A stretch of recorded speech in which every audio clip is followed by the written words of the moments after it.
Hello and welcome to day 65.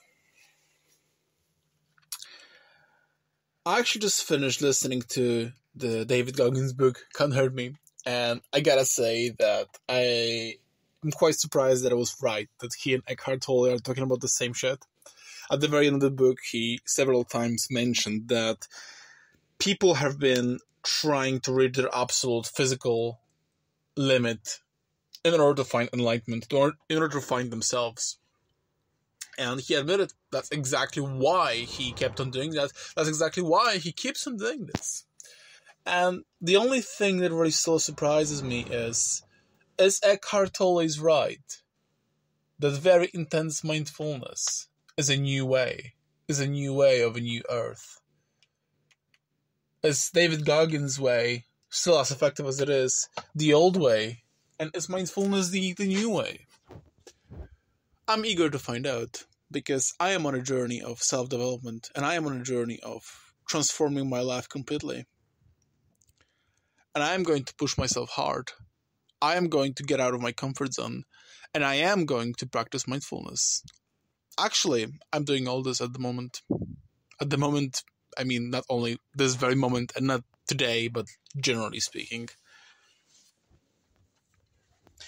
I managed to came down to the weight I had 28th of April, which was the lowest weight so far on my weight loss journey. It's 118.7, something like that, I think.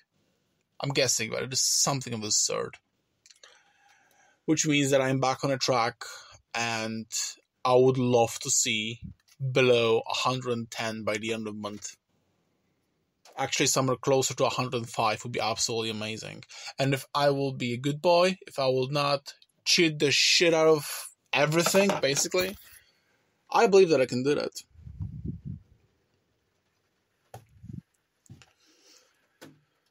So we'll see.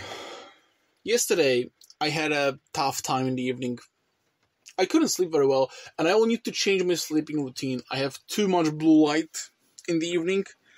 Learning till the very late evening hours is also not a very great idea, because this keeps my mind rolling. I keep on thinking. I also thought that maybe some meditation before sleep would be a good idea.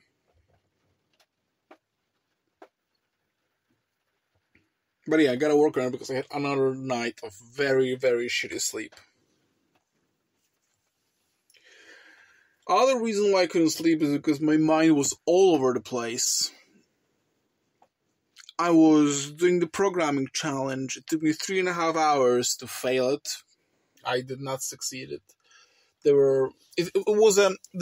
After every unit of learning, on Unity Learning, you have a series of, I think, 4 challenges that are outside of the box, that are consisting techniques and methods and code that was not included in the original course, so you have to figure it out by yourself. And on the expert level of that challenge, I completely failed. I could not figure it out on my own, and whenever I tried to look up the solution that was provided by Unity, unfortunately, their approach was completely different than mine, and I would have to completely change the whole game. So I realized that I'll just leave it for now and we'll see it for later.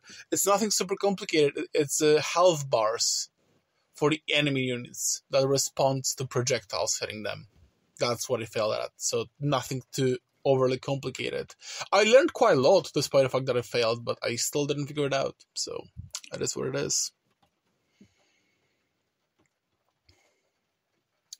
My mind was all over the place. After learning, it kind of struck me again that the challenge that I set upon myself is the impossible challenge.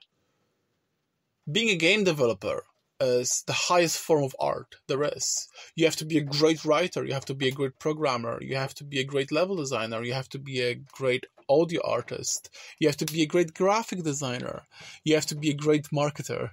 If you want to be an indie game developer, what you aim for is being a god. And if such a failure like me can actually get anywhere even close to it, fuck me, man. Everything is possible.